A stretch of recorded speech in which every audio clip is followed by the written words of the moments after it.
Suara jeritan memecah keheningan malam di pinggiran Jakarta ketika Ayu, gadis berusia 25 tahun, diseret keluar dari rumah oleh ayahnya sendiri. Tangannya terikat, mulutnya dibekap kain basah.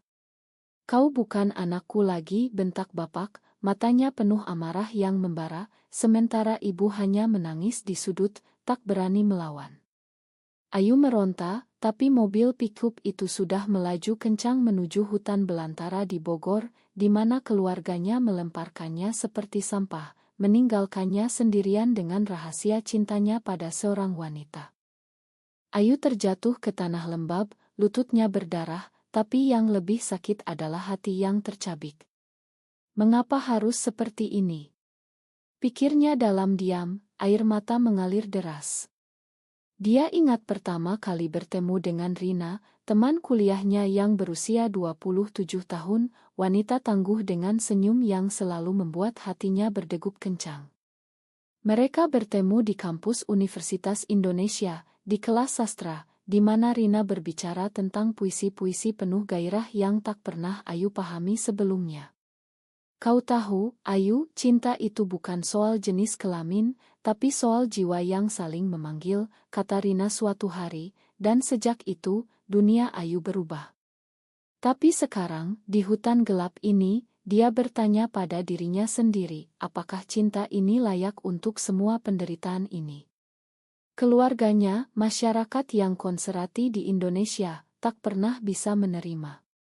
Ayahnya, seorang pengusaha sukses, selalu bangga dengan citra keluarga sempurna, dan ketika dia menemukan pesan-pesan mesra antara Ayu dan Rina, dunia seolah runtuh.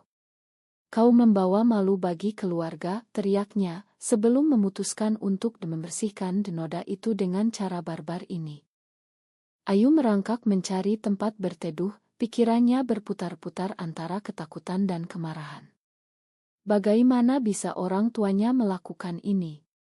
Di Indonesia, di mana agama dan tradisi begitu kuat, menjadi lesbian seperti kutukan. Dia ingat cerita-cerita dari teman-teman di komunitas online tentang orang-orang yang diusir, dipukuli, bahkan dibunuh karena orientasi mereka. Tapi Ayu tak pernah menyangka itu akan menimpanya. "Rina, oh Rina, di mana kau sekarang?" Pikirnya, mengingat malam terakhir mereka bersama, di kai kecil di Tamrin, di mana Rina memegang tangannya di bawah meja, berbisik, "Aku akan selalu ada untukmu, apapun yang terjadi." Tapi sekarang, Ayu sendirian, dan hutan ini seperti metaur dari kegelapan hati masyarakat. Apakah dia harus menyerah? Atau bertahan? Pertanyaan itu menghantuinya sepanjang malam, saat serangga menggerogoti kulitnya, dan dingin menusuk tulang. Pagi menyingsing, Ayu bangun dengan tubuh lemah, tapi tekad mulai tumbuh. Dia harus kembali, bukan untuk balas dendam, tapi untuk mencari Rina, untuk membuktikan bahwa cinta mereka bukan kesalahan. Tapi bagaimana? Tak ada ponsel, tak ada uang, hanya insting bertahan hidup. Dia berjalan menyusuri jalan setapak, pikirannya penuh konflik. Apakah aku salah mencintai Rina? Tanyanya pada diri sendiri. Rina, wanita yang pernah menjadi guru sekolah dasar, tapi dipecat karena rumor tentang orientasinya. Mereka saling mendukung, tapi sekarang, Ayu merasa bersalah. Mungkin jika aku tak pernah mengakui perasaanku, ini tak akan terjadi. Tapi hati tak bisa dibohongi. Saat dia menemukan sungai kecil, dia minum airnya, membasuh luka, dan berpikir tentang masa lalu. Keluarganya selalu menekan untuk menikah dengan pria kaya, tapi Ayu tak pernah tertarik. Rina lah yang membuatnya merasa hidup. "Kau adalah cahayaku," kata Ayu sekali, dan Rina menjawab, "Dan kau adalah milikku." Tapi sekarang cahaya itu redup. Ayu terus berjalan, jam demi jam, hingga menemukan jalan raya. Seorang sopir truk kasihan dan memberinya tumpangan ke Jakarta. Di dalam truk, dia diam, tapi pikirannya berteriak. Apa yang akan kulakukan sekarang? Kembali ke rumah? Atau mencari Rina? Rina tinggal di apartemen kecil di Kemang, tapi apakah dia aman? Keluarga Ayu mungkin sudah mengancamnya. Ayu ingat pesan terakhir dari Rina, "Aku takut, Ayu, tapi aku tak bisa hidup tanpamu." Hati Ayu sakit, merasa bertanggung jawab.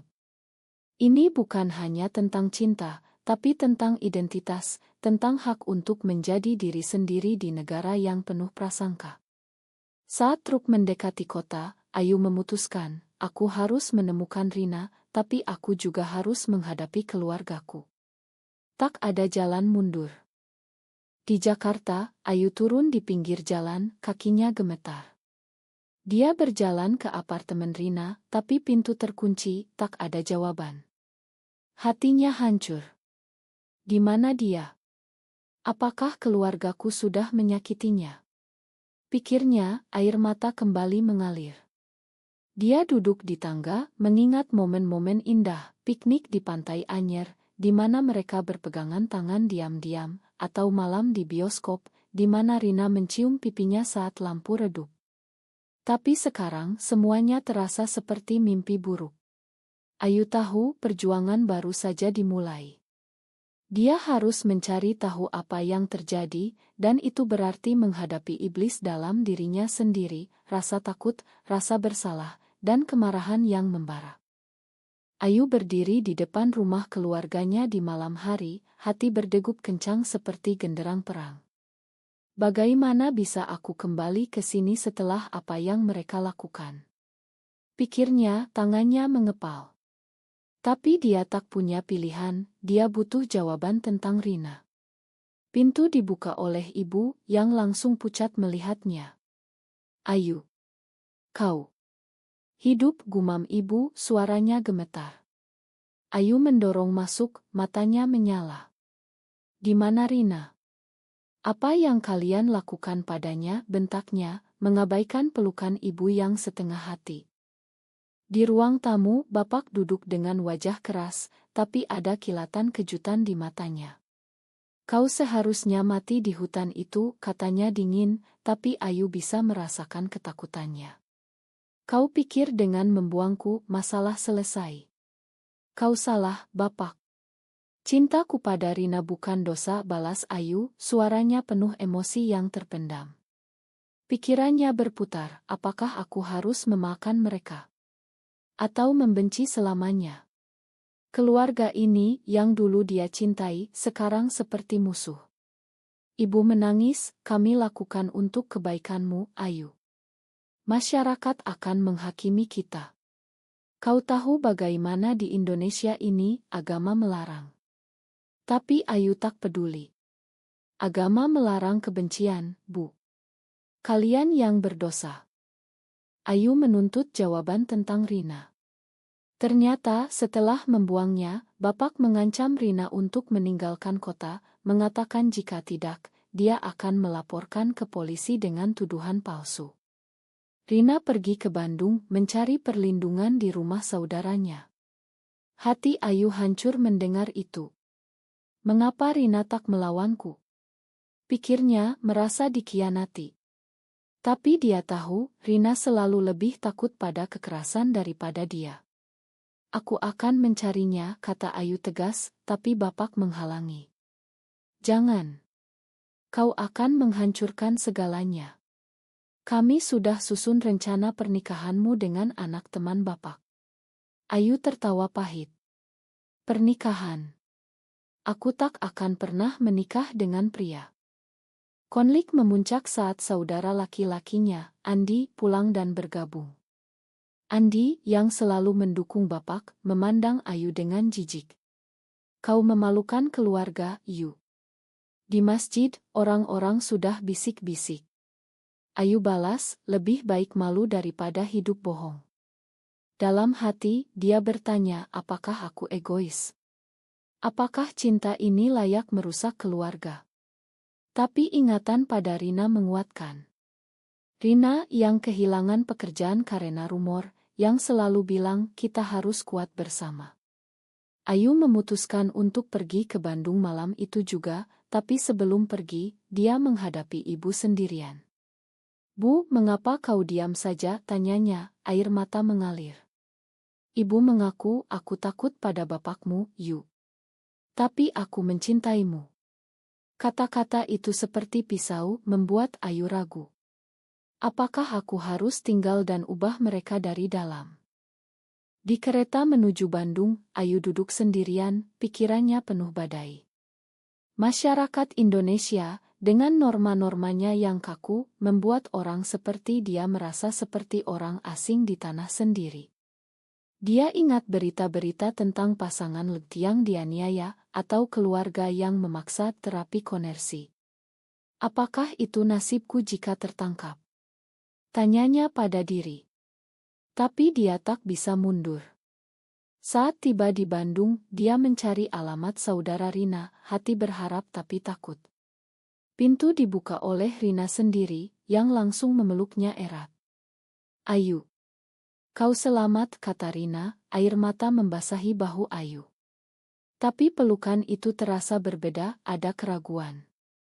Mereka duduk di ruang kecil, Rina menceritakan semuanya, ancaman dari bapak Ayu, ketakutan yang membuatnya lari. Aku takut mereka menyakitimu lebih parah, kata Rina, suaranya gemetar. Ayu merasa marah. Mengapa kau tak hubungi aku? Kau tinggalkan aku sendirian, balasnya, emosi meledak. Rina menunduk, aku pikir itu yang terbaik. Mungkin kita seharusnya berpisah. Kata-kata itu seperti tamparan. Apakah ini pengkhianatan? Pikir Ayu, hati tercabik. Mereka berdebat panjang tentang cinta versus realitas. Di Indonesia ini kita tak bisa bebas, Ayu. Keluargamu, masyarakat, semua melawan kita, kata Rina. Tapi Ayu bersikeras, justru karena itu kita harus lawan. Konflik inner Ayu semakin dalam, apakah aku memaksanya? Atau ini demi kita? Malam itu mereka tidur terpisah, tapi pikiran Ayu tak berhenti. Dia ingat masa kecilnya, di mana ibu mengajarkan nilai-nilai toleransi, tapi bapak selalu menekan tradisi. Sekarang dia harus memilih keluarga atau cinta. Rina bangun pagi dan mereka bicara lagi. Aku mencintaimu, Ayu, tapi aku takut kehilangan segalanya, kata Rina. Ayu balas, aku sudah kehilangan segalanya demi kau. Saat itu telepon berdering dari Andi, yang bilang bapak sakit setelah tahu Ayu pergi. Hati Ayu terbelah. Apakah aku harus kembali? Atau tetap di sini? Kabar tentang bapak sakit membuat Ayu gelisah sepanjang hari di Bandung, pikirannya berperang antara rasa bersalah dan kemarahan. Apakah ini hukuman atas pilihanku? Tanyanya pada diri, sementara Rina memandangnya dengan khawatir. Kau harus pulang, Ayu. Keluargamu butuhmu, kata Rina lembut, tapi Ayu bisa merasakan nada paksaan di baliknya. Dan kau? Kau butuhku juga, balas Ayu, suaranya naik. Konflik ini semakin dalam, seperti luka yang tak pernah sembuh. Rina menghela napas, mungkin kita perlu waktu terpisah. Cinta kita terlalu berbahaya. Ayu merasa seperti ditusuk. Pengkhianatan dari orang yang dicintai lebih sakit daripada apapun. Dia ingat janji-janji mereka, kita akan menghadapi dunia bersama, kata Rina dulu. Tapi sekarang, Ayu memutuskan untuk pulang ke Jakarta, tapi bukan tanpa rencana. Di kereta, dia merenung apakah aku harus mengorbankan cinta demi keluarga. Atau sebaliknya. Masyarakat Indonesia, dengan undang-undang yang ambigu tentang LGBTQ, membuat segalanya rumit. Ada kelompok yang mendukung, tapi lebih banyak yang menentang, terutama di kalangan konservatif. Tiba di rumah, Ayu menemukan bapak terbaring lemah di kamar, wajahnya pucat. Ibu menyambutnya dengan pelukan, terima kasih kau kembali, Yu. Tapi bapak memandangnya dingin. Kau kembali untuk apa? Menghancurkan kami lagi, tanyanya lemah. Ayu duduk di sampingnya, emosi campur aduk. Bapak, aku kembali karena aku masih anakmu. Tapi aku tak akan berubah. Percakapan itu berubah menjadi perdebatan sengit. Bapak mengaku aku lakukan itu untuk melindungimu dari dunia luar. Di sini, lesbian seperti kau akan dihukum. Ayu balas, hukuman terburuk adalah dari keluargamu sendiri. Dalam hati, dia bertanya, apakah dia benar? Apakah aku memaksakan pandanganku?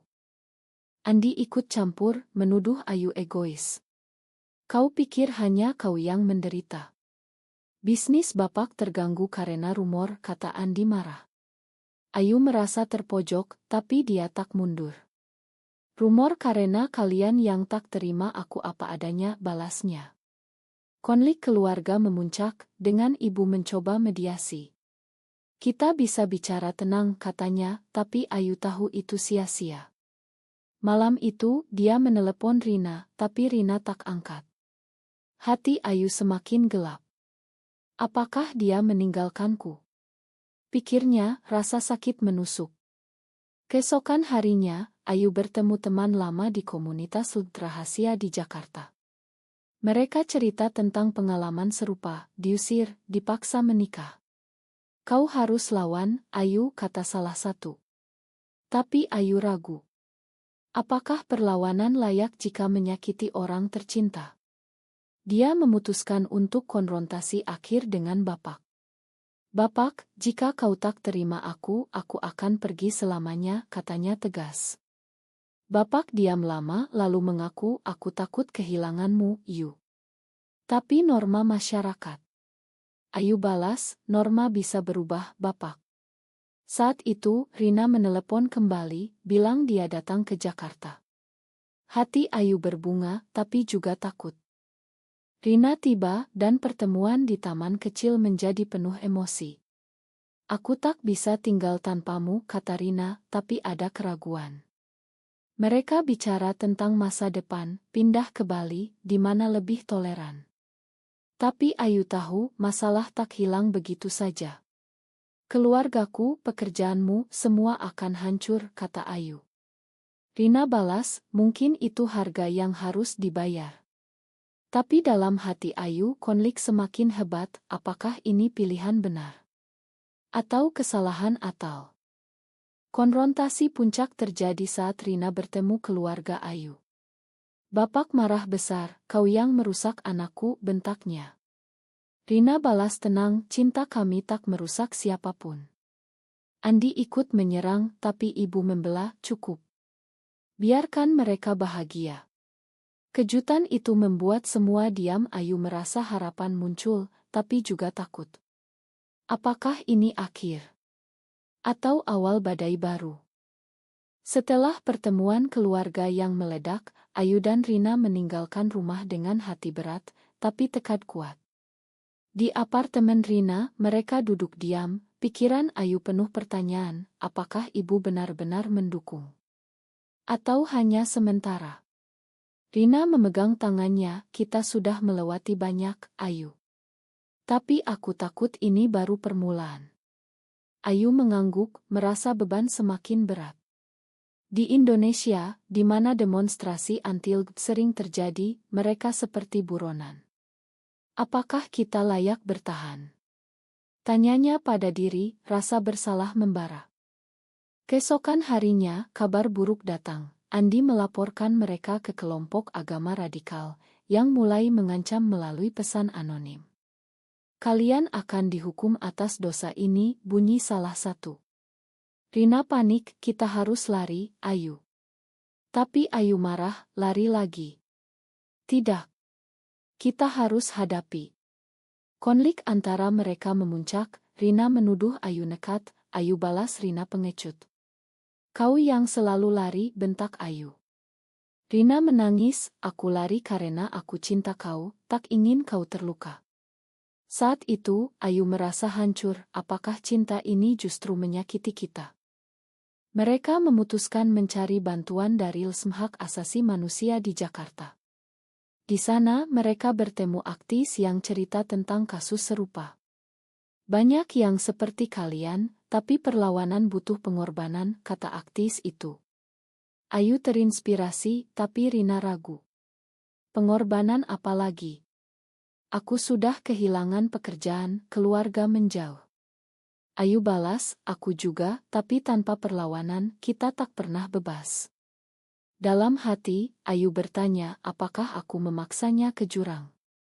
Rasa bersalah semakin dalam, seperti racun yang meracuni cinta mereka.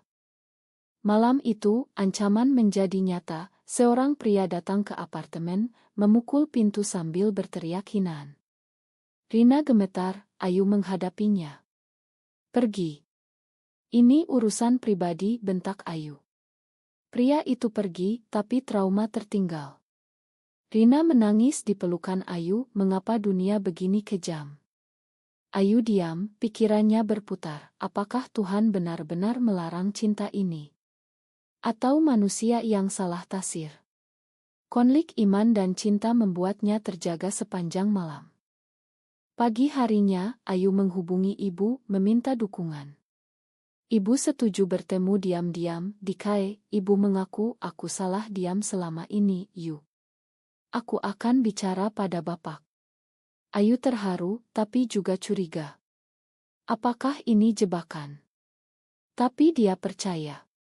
Sementara itu, Rina menerima tawaran kerja di Surabaya, jauh dari Jakarta. Ini kesempatan, Ayu. Kita bisa mulai baru. Ayu marah, mulai baru berarti lari lagi. Debat sengit terjadi, Rina bilang, aku tak tahan tekanan ini. Ayu balas, maka kau tak benar-benar cinta aku. Kata-kata itu menyakiti keduanya, dan Rina pergi sendirian ke stasiun. Ayu ditinggal lagi, hati hancur berkeping. Apakah ini akhir? Pikirnya, air mata tak henti. Dia kembali ke rumah, menghadapi bapak yang semakin lemah. Bapak, aku kehilangan Rina karena kalian, katanya pahit.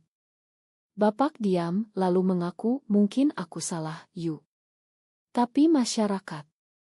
Ayu potong, masyarakat berubah jika kita ubah. Saat itu, Andi datang, meminta maaf. Aku takut kehilangan warisan, Yu.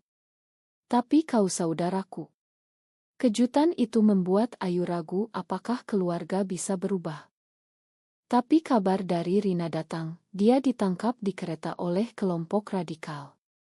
Hati Ayu panik. Apakah ini harga akhir? Dia bergegas ke Surabaya, pikiran penuh ketakutan dan penyesalan. Ayu tiba di Surabaya dengan napas tersengal, hati berdegup seperti akan meledak. Di kantor polisi, dia melihat Rina duduk dengan wajah memar, mata penuh trauma. Rina, seru Ayu, memeluknya erat meski petugas menghalangi. Rina menangis, mereka serang aku karena tahu tentang kita. Ayu merasa dunia runtuh, apakah ini kesalahanku? Aku yang memaksanya bertahan. Rasa bersalah seperti gelombang yang menenggelamkannya, lebih dalam dari sebelumnya. Polisi melepaskan Rina setelah intervensi LSM, tapi luka jiwa tak hilang. Di hotel kecil, mereka bicara sepanjang malam. Aku tak bisa lagi, Ayu. Ini terlalu sakit, kata Rina lemah. Ayu balas, air mata mengalir, maafkan aku. Aku pikir perlawanan adalah jawaban, tapi aku salah. Konflik inner Ayu mencapai puncak, apakah cinta berarti melepaskan? Atau bertahan meski hancur? Rina memandangnya lama, mungkin kita perlu berpisah untuk sembuh. Kata-kata itu seperti pisau terakhir, menusuk hati Ayu. Kembali ke Jakarta, Ayu menghadapi keluarga dengan hati yang lebih berat. Bapak, yang sekarang lebih lemah, memanggilnya. Yu, aku baca tentang kasus-kasus seperti ini. Mungkin aku bisa terima. Ayu terkejut, tapi juga marah. Terlambat, Bapak.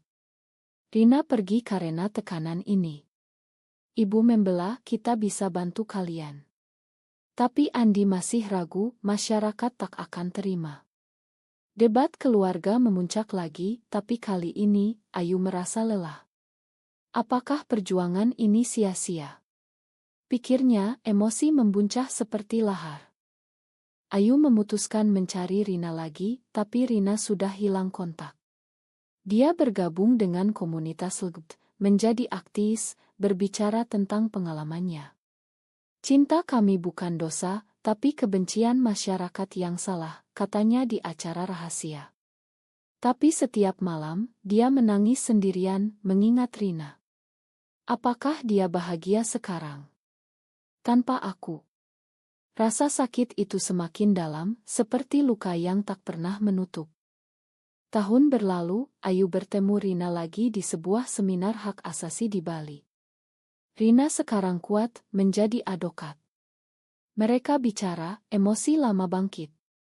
Aku makan kau, Ayu. Tapi kita tak bisa kembali, kata Rina. Ayu mengangguk, hati hancur tapi lega. Setidaknya kita bangkit. Mereka berpisah sebagai teman, tapi luka tetap. Akhirnya, Ayu kembali ke keluarga, yang sekarang lebih terbuka. Bapak meninggal dengan penyesalan, ibu menjadi pendukung. Tapi Ayu tahu perjuangan tak pernah berakhir. Di Indonesia, di mana perubahan lambat, dia terus bertanya pada diri, apakah cinta layak semua pengorbanan ini? Apakah benar bahwa cinta sejati harus selalu bertahan meski menghancurkan segalanya, atau justru melepaskan adalah bentuk cinta terbesar?